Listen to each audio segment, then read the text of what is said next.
Welcome, everyone. We will be getting started shortly.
I am Tara Williamson, the Scientific Affairs and Educational Specialist within the Medical Solutions Division of 3M Canada, and I will be your moderator for this educational webinar. A couple of housekeeping notes before we get started. The chat function within Zoom has been inactivated. However, we will be facilitating presentation questions through the questions function, so please add your questions there and we'll do our best to answer as many of them before the session ends. You'll also be receiving a follow-up email after this webinar, which will include a certificate of attendance, the webinar recording and slides, as well as a brief survey, which we would greatly appreciate your participation in completing. On behalf of 3M Canada, it is my pleasure to introduce to you this evening's presenter. Dr. Zeus is a staff anesthesiologist at William Osler Health System in Brampton, Ontario. He completed his medical training at the University of Western Ontario and his residency in anesthesia at McGill University. He currently sits on both the Endoscopy Council and the National Surgery Quality Improvement Program Committee, or NSQIP, at the William Osler Health System. He has lectured and presented on many topics related to anesthesia, and this evening will speak to you on the importance of maintaining normothermia in surgical patients. So without further ado, Dr. Zeus, please share with us your expertise on this subject matter. Thanks very much, Tara.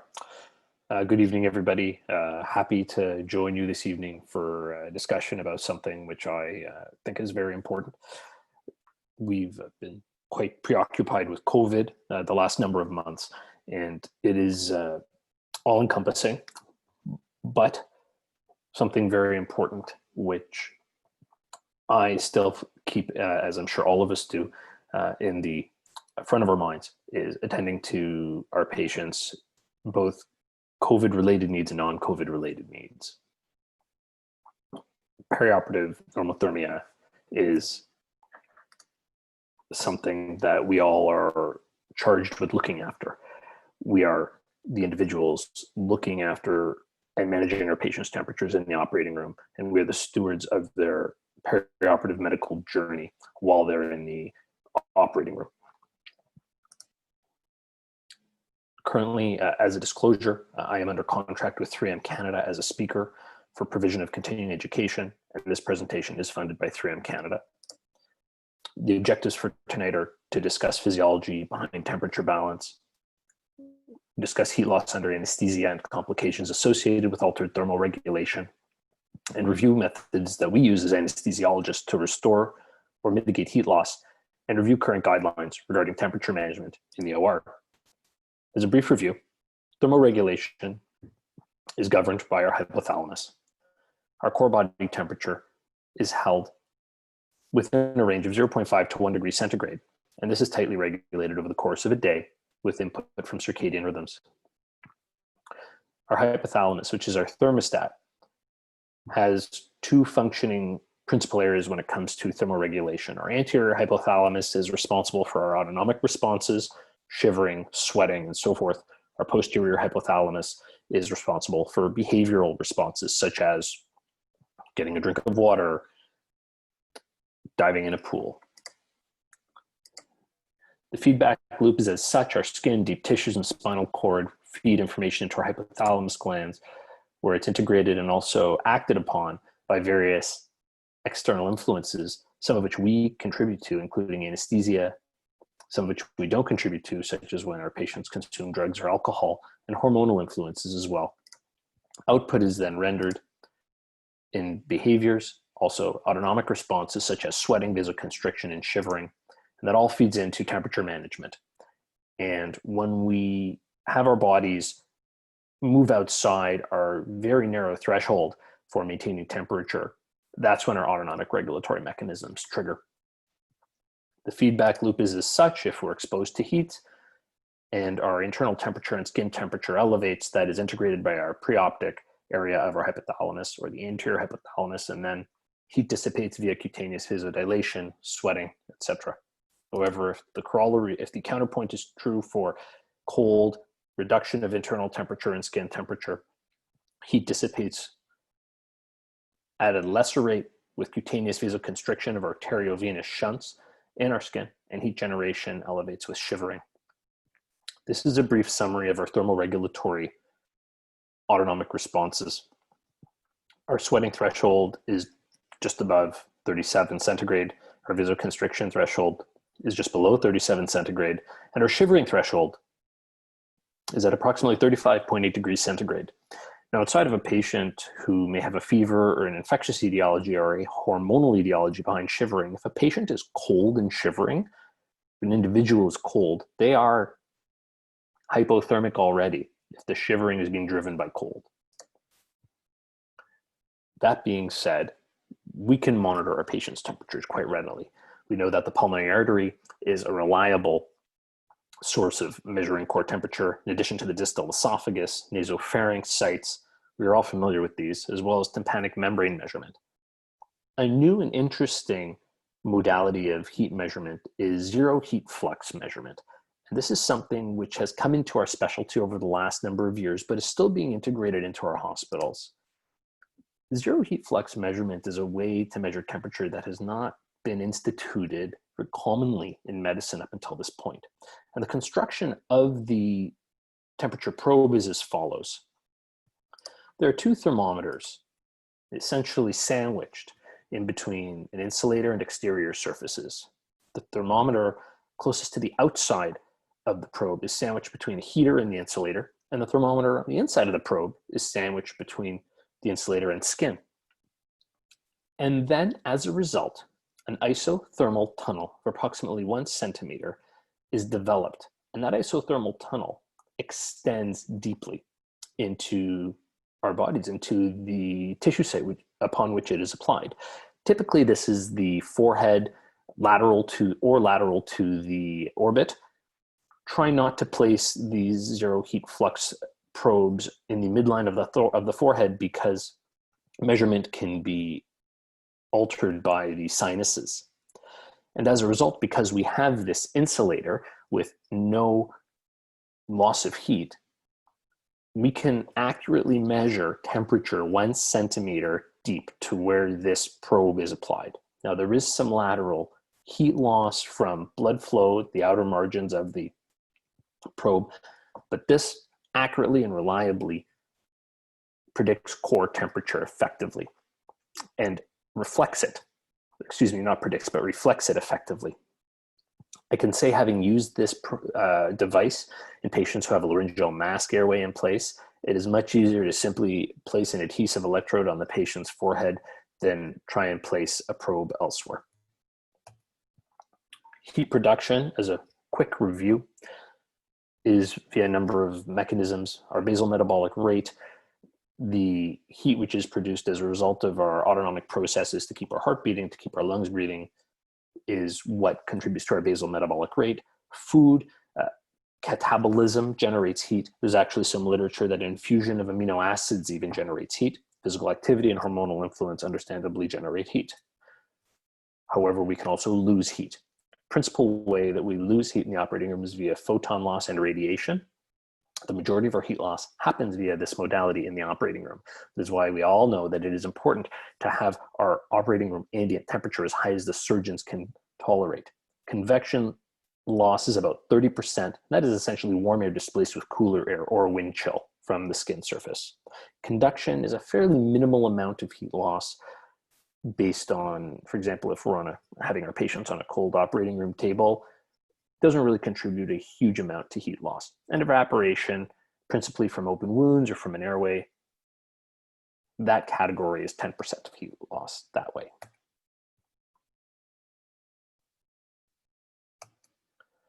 When we give a patient a general anesthetic, heat loss happens principally through redistribution.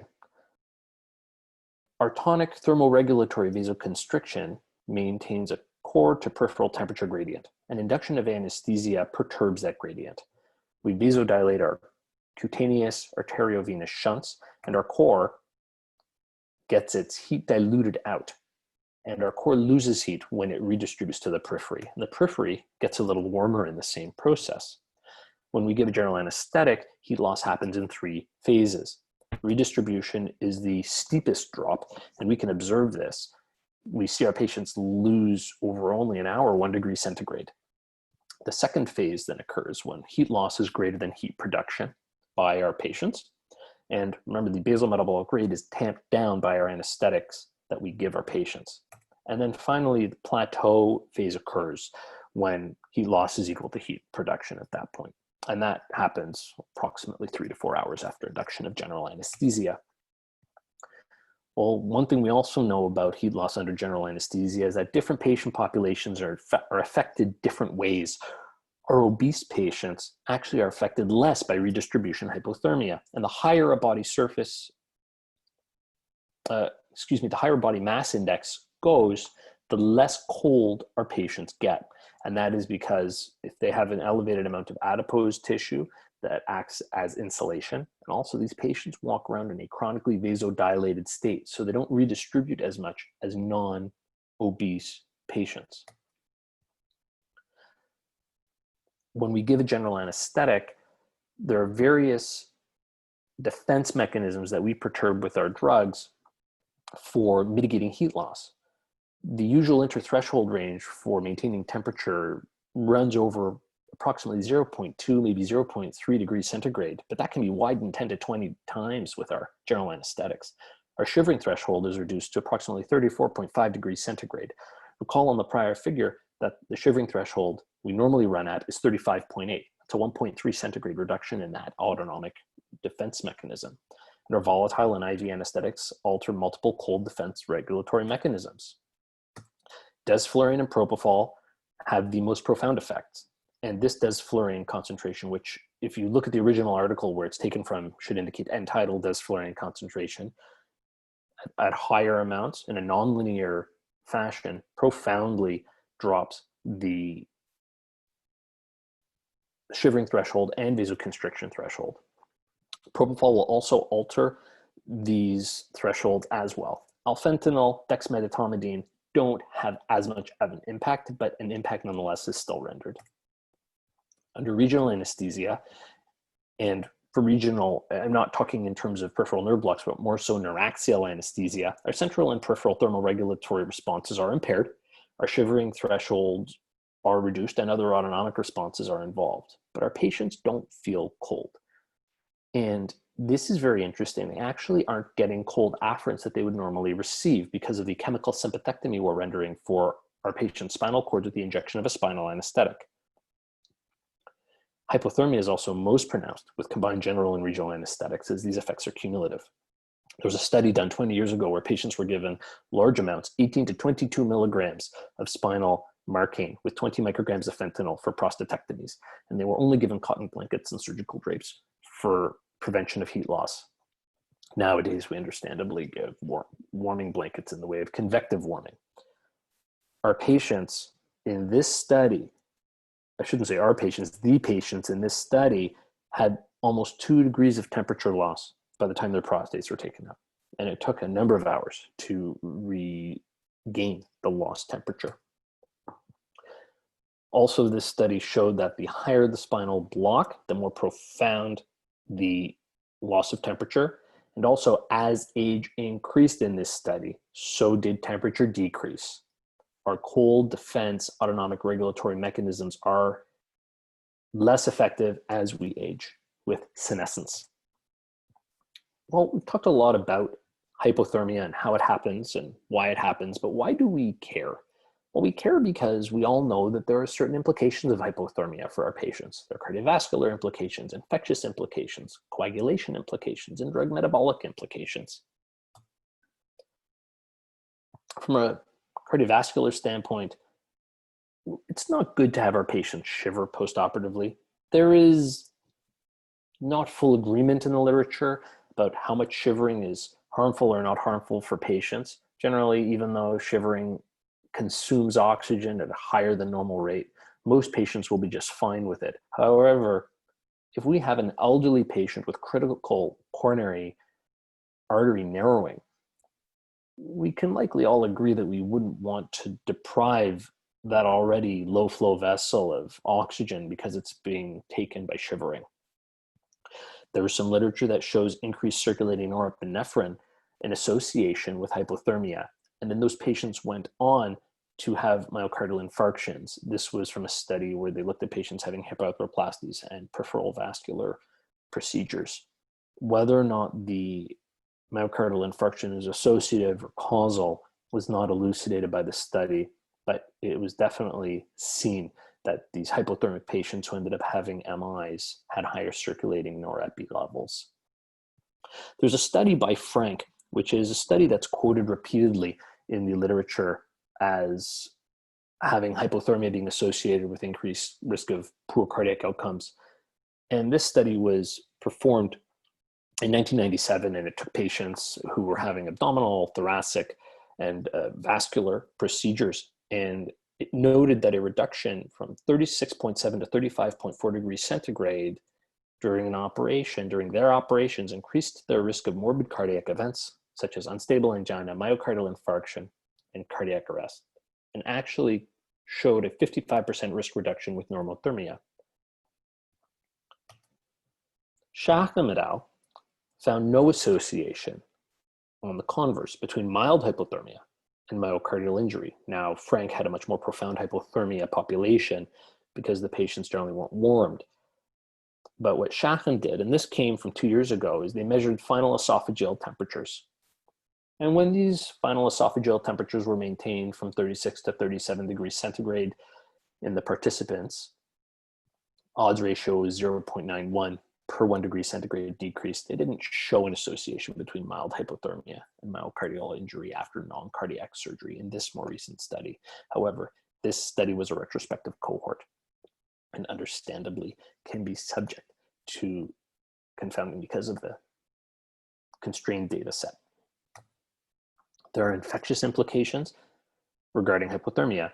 We know that vasoconstriction can result in reduced tissue oxygenation. We know that neutrophils don't provide oxidative killing effects as effectively. We know that macrophages don't perform phagocytosis as effectively at reduced temperatures. And also collagen laydown and wound healing is impaired with reduced temperatures. This is the study that makes a lot of our general surgical colleagues, rightfully so, concerned about hypothermia.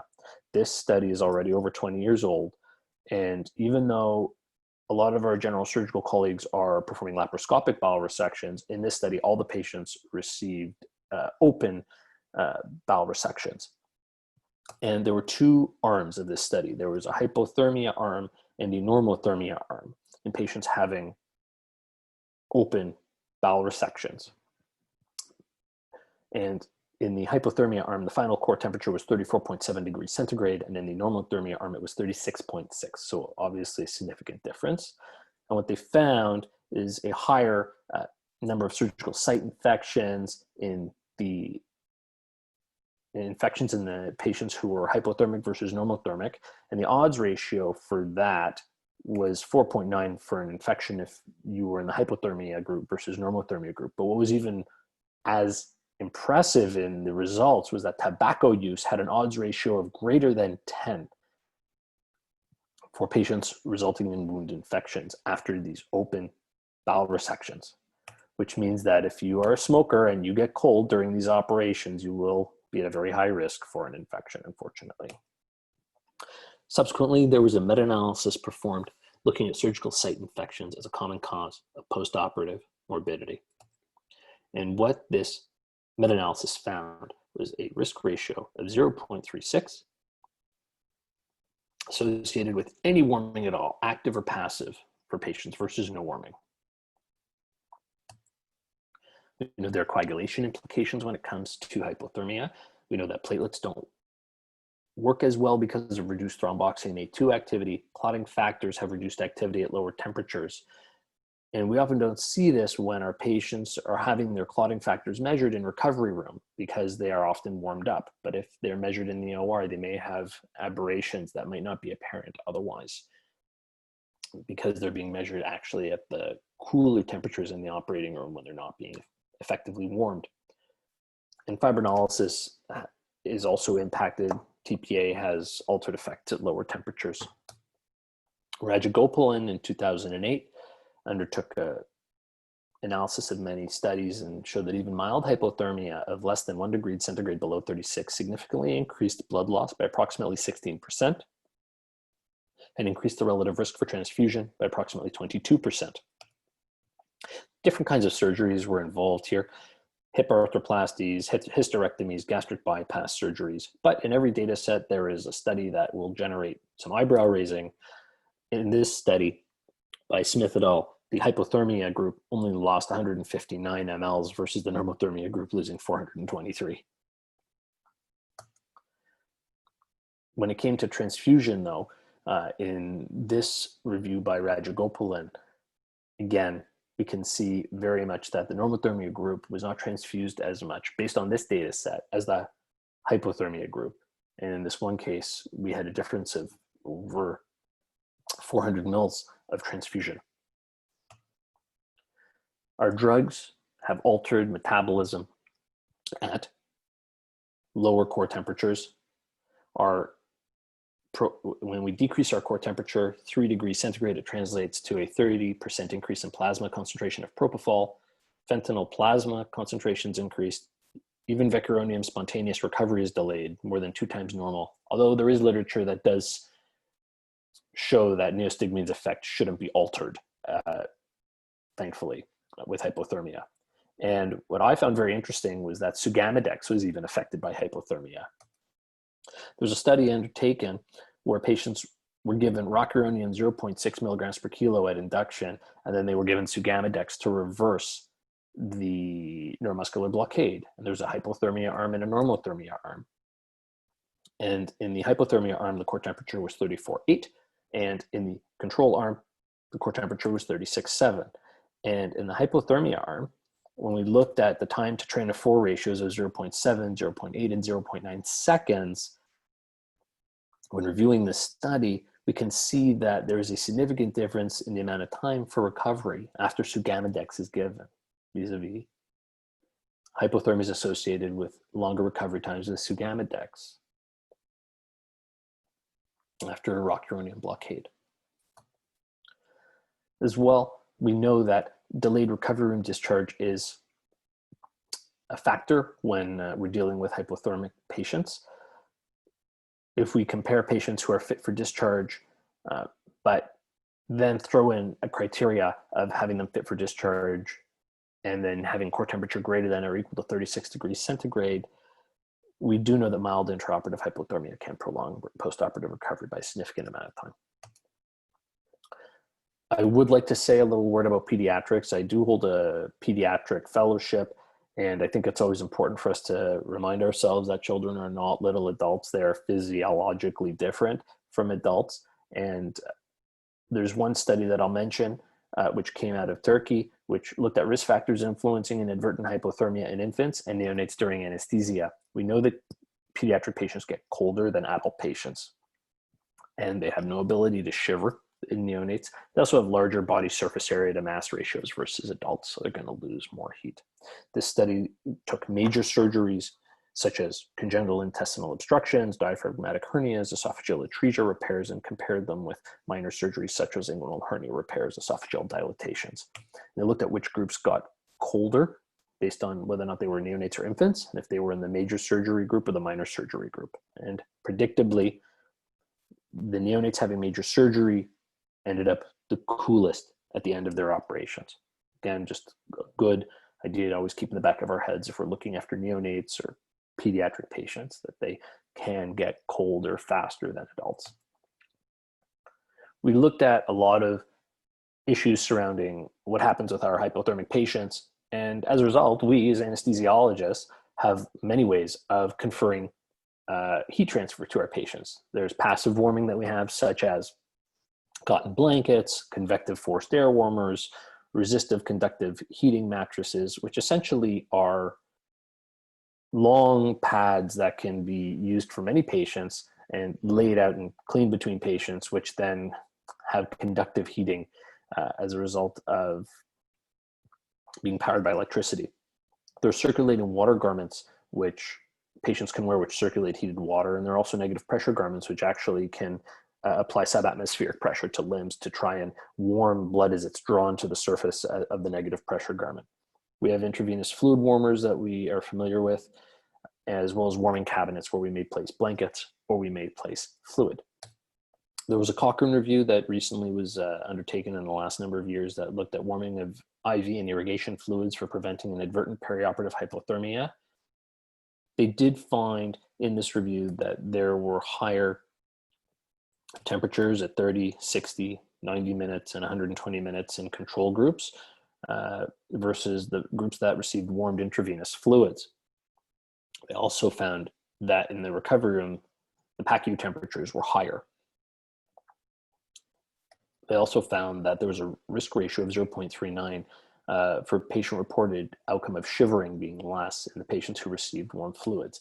That being said, the implications for our practice after this Cochrane review outlined that it's unclear whether there's a benefit offered that is clinically important. When warmed fluids are used in addition to other methods of patient warming, the additional benefit conferred by warm fluid is unclear.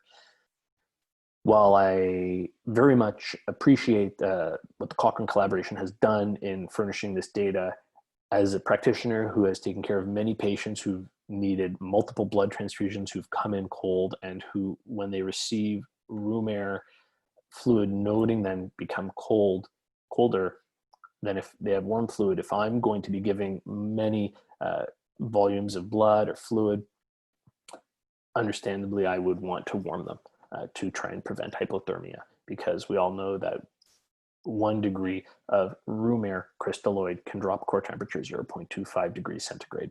Take a trauma patient who needs lots of fluid and throw them into that clinical scenario, they can get cold quickly.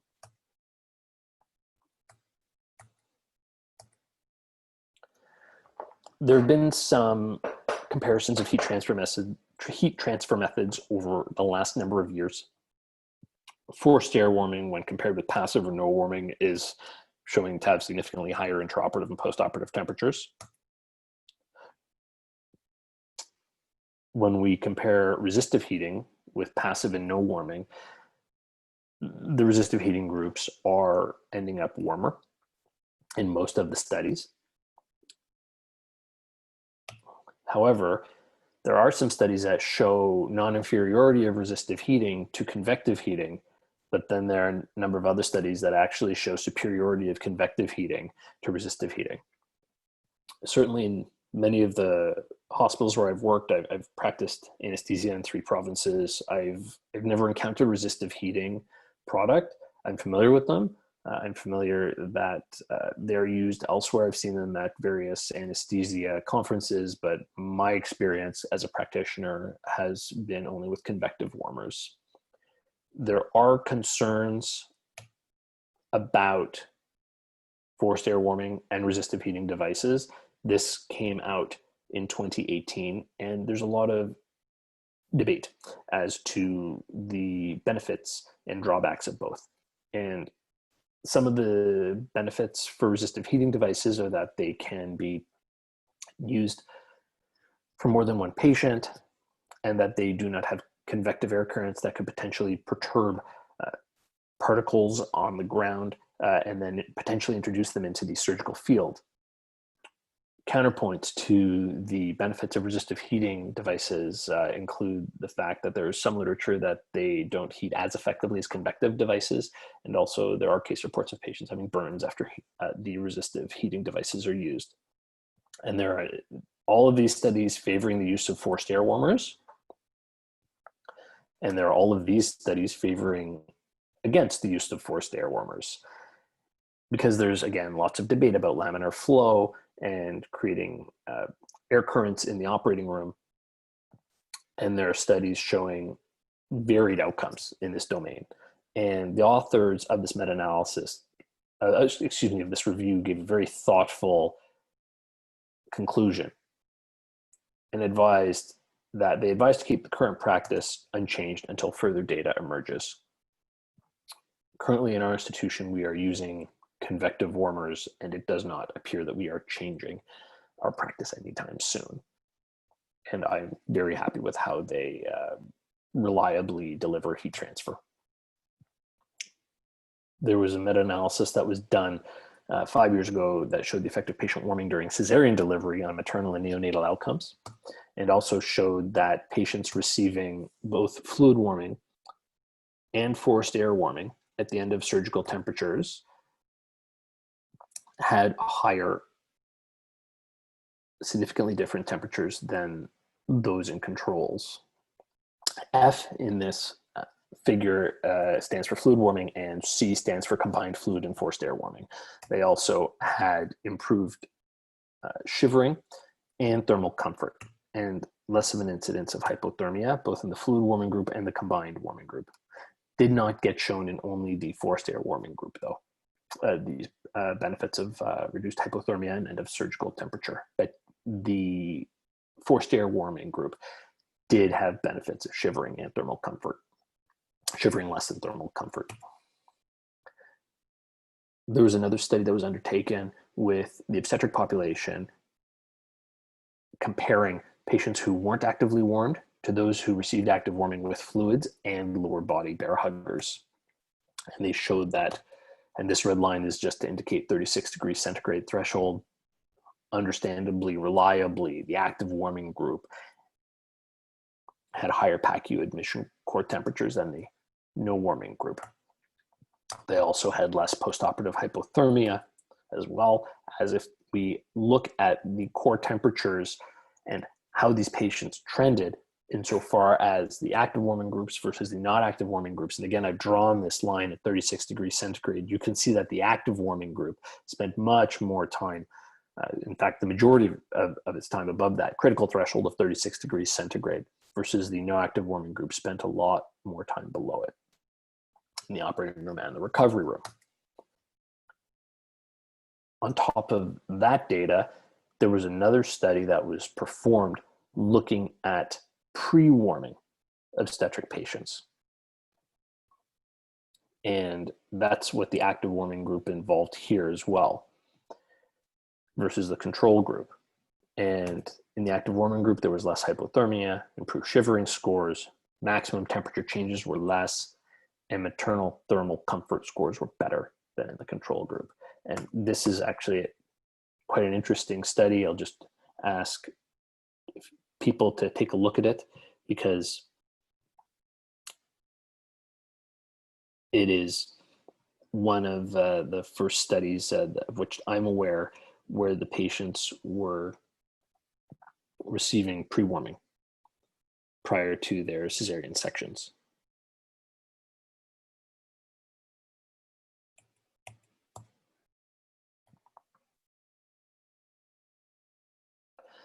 And again, we can see that the control group was much cooler than the active warming group. Pre-warming. I've talked a lot about pre-warming. What is pre-warming? Pre-warming is where we take our patients and we actively heat them prior to an anesthetic. We add to their total body heat contact. And what we do, for example, is we give patients convective warming gowns, and we set convective warmers to as high as 41 degrees centigrade, maybe even 43 degrees centigrade, as high as the patients can tolerate them, and try to hopefully get them to undergo and expose themselves to active warming pre-anesthetic for 30 to 60 minutes. And we know that if we do that, it will attenuate redistribution hypothermia. And we know that periods of 30 minutes or less even have positive effects, and that preoperative warming of even 20 minutes prior to a spinal has a positive effect. The way I explain it to individuals when they have questions about pre-warming for me is they ask why. And I simply reply, think of it as making a large deposit to an account from which you know you're going to make a withdrawal. All of our patients lose heat, either under a spinal anesthetic or a general anesthetic. If we can add to their heat content and attenuate heat loss, we are doing better for them and preventing some of those negative effects of hypothermia. This study looked at pre-warming of varied duration. This was out of Germany, and there were 200 patients who underwent elective surgical procedures under general anesthesia. The patients were excluded if they had combined general and neuraxial anesthesia, and this was amongst varied surgical specialties such as laparoscopic procedures, breast procedures, orthopedic procedures, and they were actively warmed if their core temperature dropped below 36 degrees centigrade as well. And they received pre-warming for 10 minutes, 20 minutes, and 30 minutes versus no pre-warming. And what we found was that the duration of active warming during surgery required for those patients who were below 36 degrees centigrade was much, much less in the patients who were pre-warmed. As well, there was less active warming required in the recovery room, and the duration of active warming in the recovery room was less. Now, I will make a comment about this figure. If we are observing this figure and we see that, for example, 7 patients needed active warming in the recovery room, I'm scratching my head as to the duration of active warming in the recovery room being 0 minutes. If 7 of them required active warming, this could be due to statistics. It's something we just need to take and note when we're interpreting this data. But that being said, I do appreciate that the duration of active warming during surgery was less, and these patients spend less time cold. And the fact that very few of them required any active warming in the recovery room is also reassuring. Again, we have a bar at 36 degrees centigrade. You can see that in the blue line, these are the patients that were in the control group, that the 10, 20, and 30-minute pre-warmed patients spend much more time above that critical 36 degrees centigrade who were pre-warmed. This is another procedure whereby the patient, this is another study whereby the patients, and this is out of British Columbia if my memory serves me correct, were pre-warmed prior to general surgery, gynecology, ortho, and urology procedures. And these patients, again, showed beneficial temperature effects. The patients spent less time with lower temperatures intraoperatively. They also had a reduced hypothermic incidence. Generally, this effect was seen in surgical procedures greater than or equal to 2.5 hours. Didn't see it, and we did not see a statistically significant difference in this study in patients who were having surgical procedures less than 2.5 hours. The hypothermic percentage incidence was not significantly different. And the same holds true for the area under the curve for the reduction of temperature in less than 36 degrees centigrade territory, and also for the patients who spent the percentage of the case hypothermic. Those patients who were warmed and who had surgical procedures greater than or equal to 2.5 hours in duration spent less time hypothermic in the case. We can again see here the patients who were pre-warmed for at least 30 minutes did not get as cold, and they also, in the longer cases, did not get as cold based on duration. Absolutely, and relatively, we can appreciate from this figure that pre-warming for at least 30 minutes reduces temperature drops. This was a study that looked at spinal anesthetics for laser nucleation of the prostate. And these patients were pre-warmed for 20 minutes. And a little caveat for this study, the patients received warming if they requested it in the operating room. So it's hard to determine in this study who of the patients needed warming in the operating room because it wasn't listed in the data set based on my review. However, that being said, we can see that the pre-warmed patients did not get as cold or stayed more consistent in the normothermic range than for the ones who were pre-warmed versus the ones who were in the control group. As well, the patients who were pre-warmed had less perioperative shivering. The Cochrane collaboration undertook another review of active body surface warming systems for preventing complications caused by inadvertent perioperative hypothermia in adults. This is simply reiterating the same point that we've already discussed. We know that there's a risk ratio benefit for infection and complications of the surgical wound. We know that this also confers major cardiovascular complication risk ratio benefit. That being said, we know that we reviewed the study that, one of the studies that has been implicated in this, the Frank study. All-cause mortality, unfortunately, was not changed, but transfusion numbers also were less in the patients who were actively warmed, and less patients felt chills or shivering. Interestingly, though, after this Cochrane database analysis, they came out and said that the reduction of blood loss, even though it was statistically significant, was of little clinical relevance because the mean difference was 46 mLs of blood. This is in contrast to what we typically know and some of the other data that we've seen regarding blood loss. We normally are under the impression that colder patients bleed more. This Cochrane review does question that. I find it very interesting. So the author's conclusions are as follows.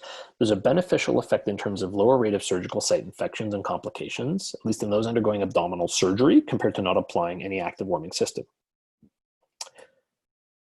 The difference does not translate to significant reduction in transfusions. We saw before that it's a little clinical benefit, and again, I don't think that that's significant. There's some evidence of a beneficial effect in the same direction on chills and shivering with electric or resistive heating-based systems. There's some evidence suggests that extended systemic warming to the preoperative period could be more beneficial than limiting it to only during surgery. Pre-warming can make a potential difference based on the evidence. It could be more beneficial. This is what the data is saying. And nothing is suggesting that active body surface warming systems pose a significant risk to patients. This was a meta-analysis that just came out this month, and it reviewed 54 articles, and almost 4,000 patients were included in the meta-analysis. And active body surface warming versus non-active warming controls in non-cardiac surgeries were reviewed. And the findings were interesting. The odds ratio for post-op shivering was 0.2. That's a great benefit. Patients requiring a blood transfusion perioperatively, that was moderate evidence. And I've generated some questions likely in relation to what the literature has said. So take from that what you will. The post-op wound infections have a high grade of evidence that active body surface warming reduces wound infections post-op. 24-hour major adverse cardiovascular events, the evidence is very low. And you'll notice that the number of trials included in there is only 3. And the reason why the evidence is very low is that one of those trials was the Frank trial that we talked about, and that had less than 300 measured subjects at the conclusion of the trial. It had 300 had 300 enrolled subjects, but after attrition for various reasons, the number of patients analyzed was 270. And that was the largest study that was included in the 3 trials for looking at 24-hour major adverse cardiovascular events.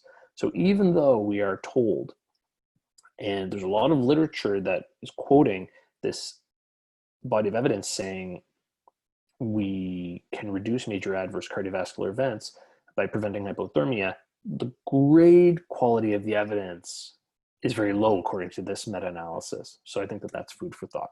And again, 3-month mortality, in keeping with what the Cochrane collaboration put out, has an odds ratio of 1.01. So I've talked a lot about hypothermia and active warming and why we should be pre-warming patients and the effects of our drugs on our patients. But I've come across something that I think over the last number of years that I think a lot of you listening here, I hope, if you don't already know this, you'll find this quite interesting. I certainly did.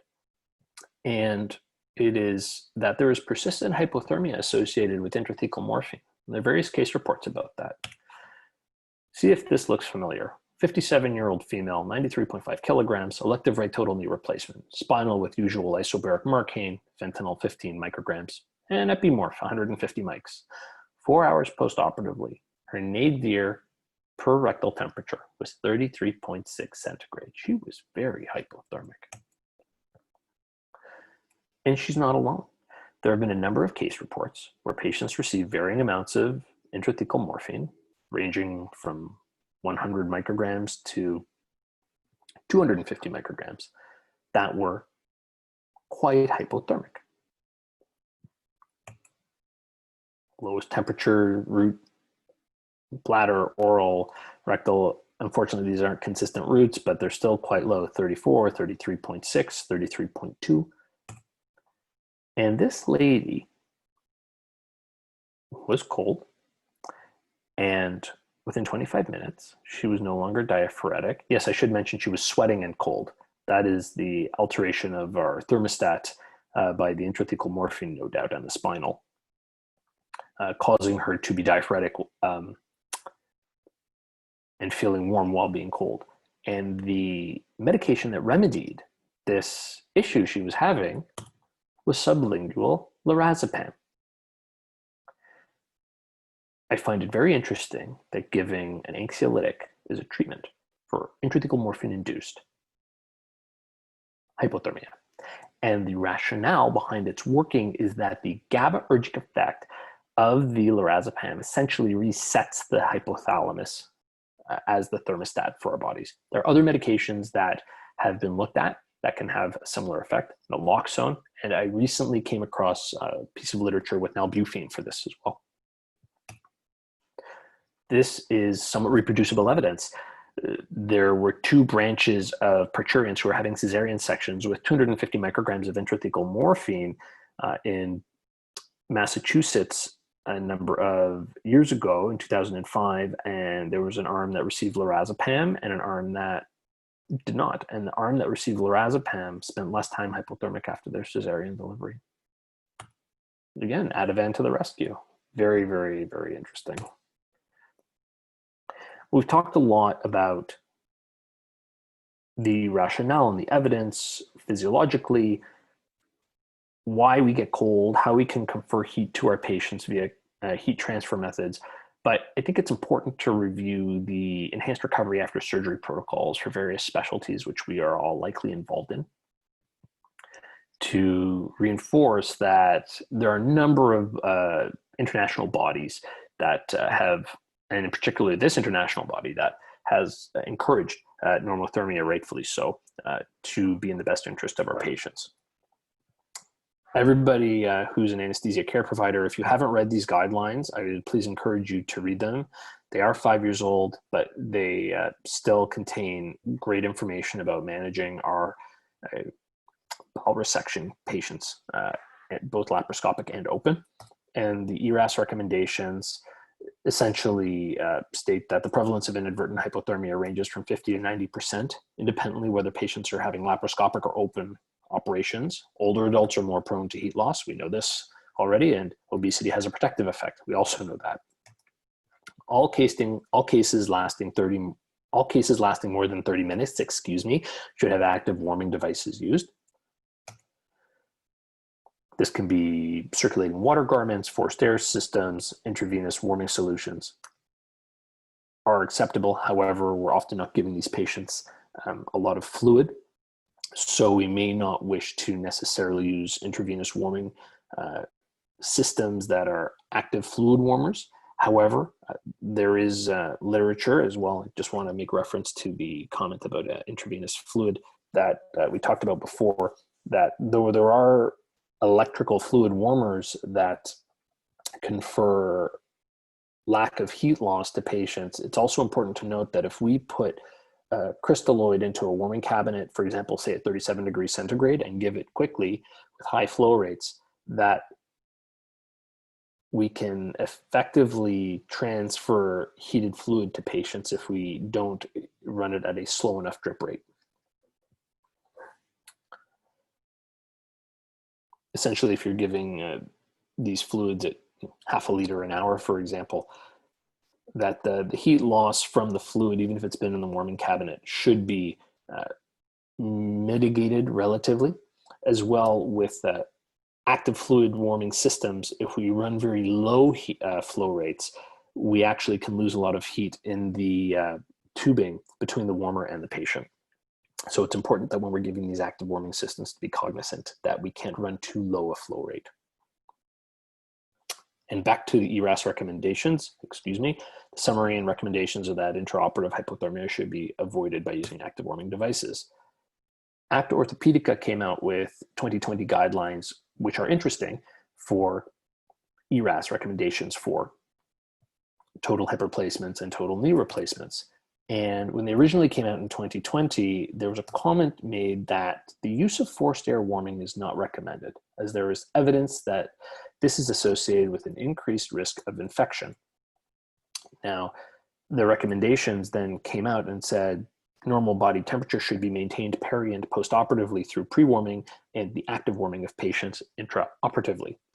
What is interesting about these recommendations is that we looked at a review article with well over 15 articles, both for and against forced air warming when compared to resistive warming. However, that volume of articles wasn't included. One of the articles included in here by McGovern et al. Was from 2011. And this included patients who received varied antibiotic regimens over, based on my best recollection, a 3-year time period. And the antibiotic one of the antibiotics they received was teicoplanin, which is has a similar spectrum of coverage to vancomycin, and gentamicin, based on my best recollection. And over the course of the 3-year study period, where they looked at wound infections for the total knee and the total hip arthroplasty patients, there was inconsistent antibiotic coverage. Not everybody got the same antibiotic regimen.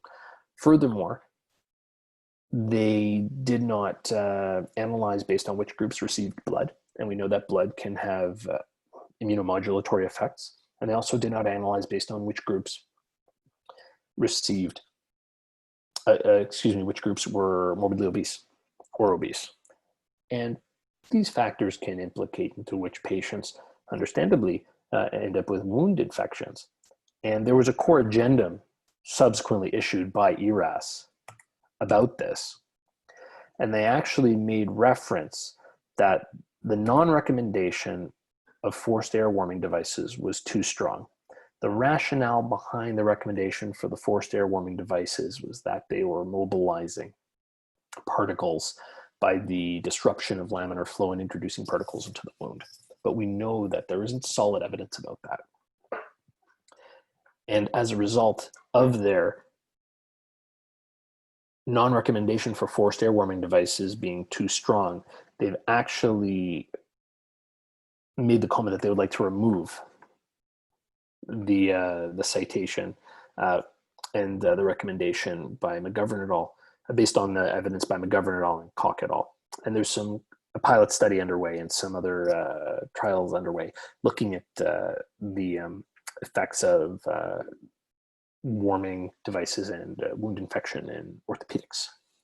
And the recommendation has stated that normal body temperature should be maintained peri and postoperatively through pre-warming and the active warming of patients intraoperatively. So I was surprised when this original recommendation was made to not use active warming systems, and I will very comfortably still continue to use convective warming systems. Excuse me, they made the commentary not to use forced air warming devices, not active warming systems. But nonetheless, I will be quite comfortable using convective warming devices for warming my arthroplasty patients, both in the preoperative and intraoperative phases.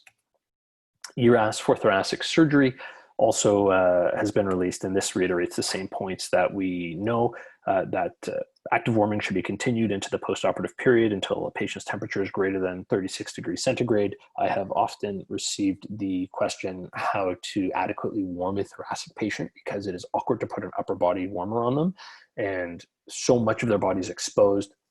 We in our institution put on lower body warmers, but definitely if your surgeons are amenable to it, you could also put an underbody warmer on the patient. The evidence level for use of active warming devices is high in this case, and also continuous measurement of core temperature for efficacy and compliance is high, with strong recommendation grades for both.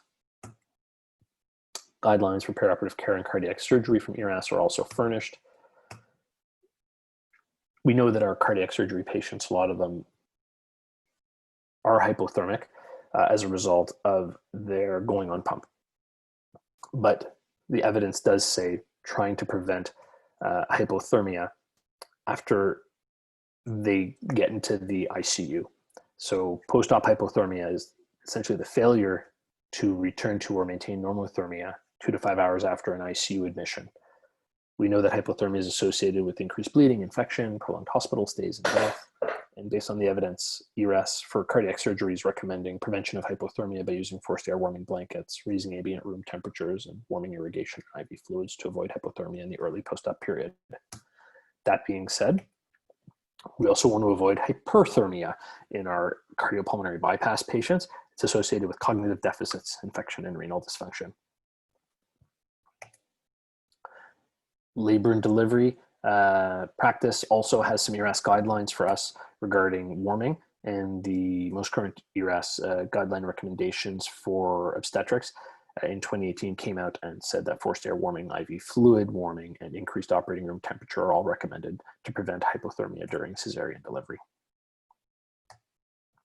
And our most recent guidelines to the practice of anesthesia in Canada from 2020 from the CAS have also made the comment that monitoring patient core temperature is strongly recommended during cases of general and neuraxial regional anesthesia lasting 30 minutes or longer.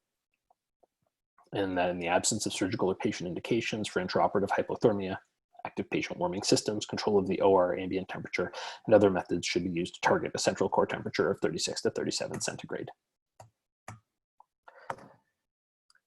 And that, folks, has been our review this evening. We reviewed the physiology behind temperature balance. We've discussed heat loss under anesthesia and the associated complications. We reviewed methods used under anesthesia to restore or mitigate heat loss. And we have reviewed current guidelines regarding temperature management in the operating room. And I thank you very much for all of your attention and encourage any questions that you would like to offer. So thank you very much, Dr. Zeus, for sharing your thorough literature review and your experiences on perioperative hypothermia.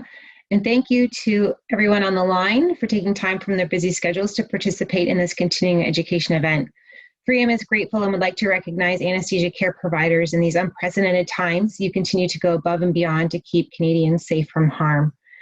We only have a couple of moments left. Does anyone have a question that they would like to ask Dr. Zeus?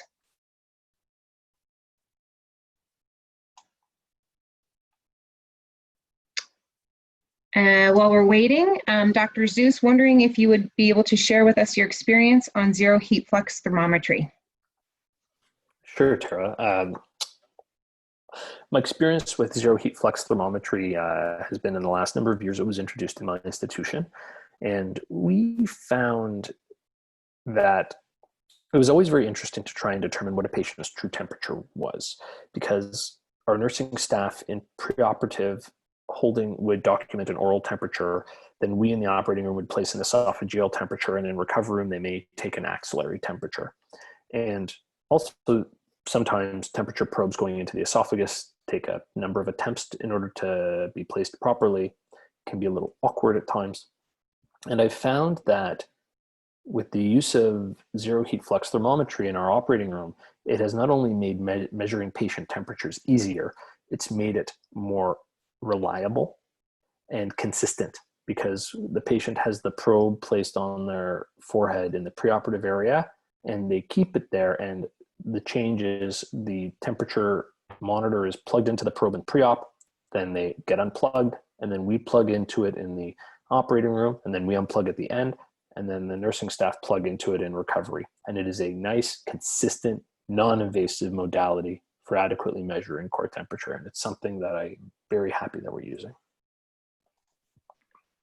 Great, thank you, Dr. Zeus. So just again, as a reminder, you'll receive a certificate of attendance along with the webinar recording and slides, and we hope that you have time to fill out the survey. And again, thank you very much, and everyone have a good evening.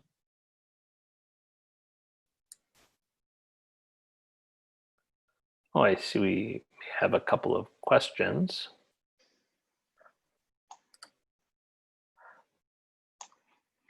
Do we have time for questions? Shayna? I'm okay. Or Dr. Zeus, is that okay?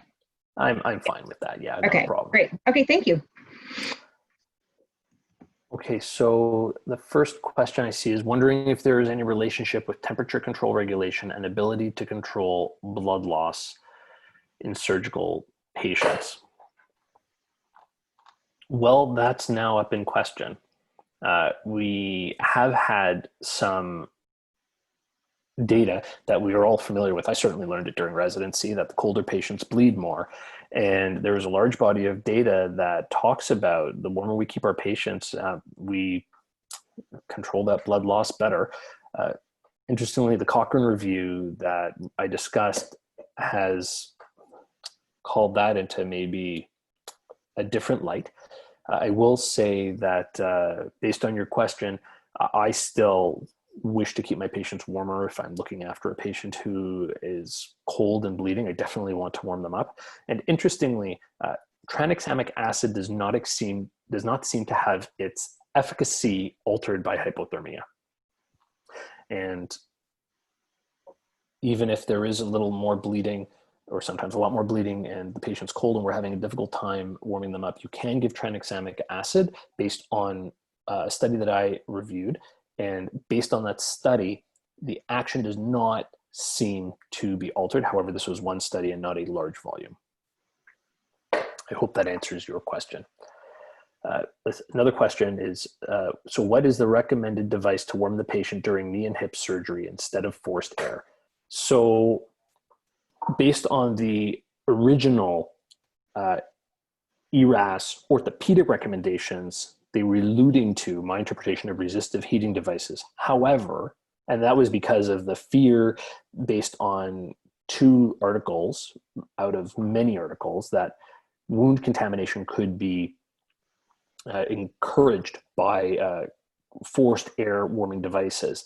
That being said, based on the fact that there is much conjecture in the literature about this, and based on the fact that they retracted that recommendation, the current recommendation based on my interpretation of the ERAS guidelines is use some kind of active warming device. And it is completely acceptable in my opinion. And this is what we do at our institution, to continue using convective air warming devices if you are using them to warm up patients. And I hope that answers your question. If you don't have a convective warming device, understandably, you would likely use a resistive warming device, but based on my review of what's common in Canada, is the convective warmer seems to be fairly ubiquitous. And third question is, Tara, you could probably field this. What is the cost of zero flux probes? Are these single use, and who is the supplier dealer? Yes, so depending on your hospital contract, that will elicit the price of the zero heat flux thermometry. 3M does sell these. They are a single-use sensor that goes on the patient's forehead, and then the cable and the temperature monitor themselves are reusable and provided by the company with the use of the single-use sensors that go on the forehead. And there's a question here.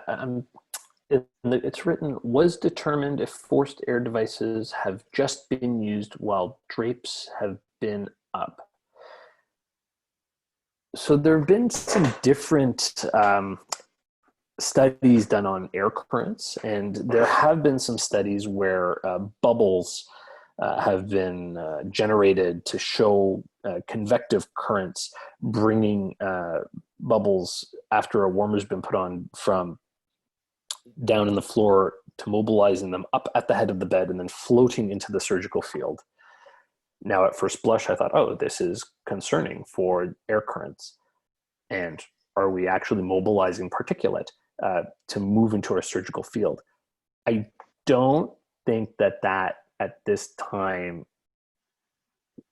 moves into definitive or even suggestion that is concrete of causing contamination of a wound that would result in infection. There are lots of conflicting pieces of data in the literature, and that's where some of this comes from.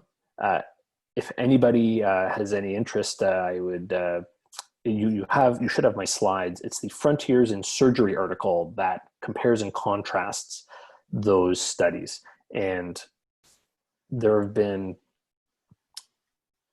various comments made about, for example, the convective warmers having bacteria in them. However, recommendations, are obviously made to change certain filters or components of the warmers with regular maintenance to try and prevent that if necessary. The literature is really not decided on one way or the other, but based on me personally, what I've used in Quebec, Ontario, Nova Scotia over the course of my career, and also the concern that I have currently with some of the literature that I've seen regarding burns of the resistive devices, I'm not overly concerned about continuing to use the convective warmers at this time.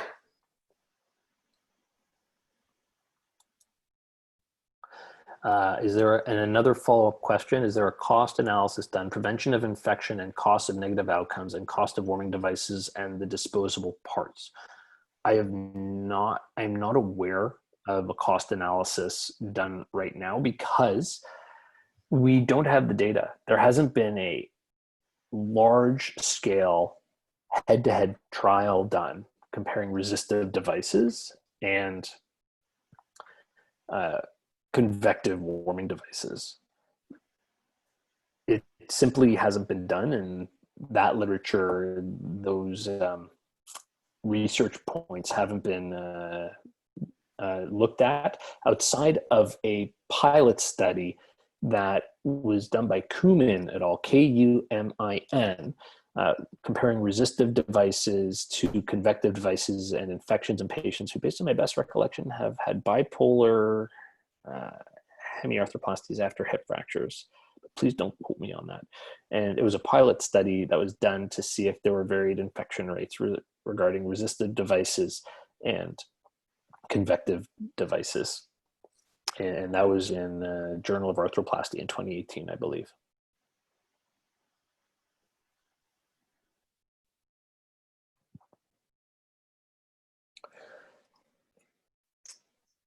Okay, and Tara, there are no more open questions.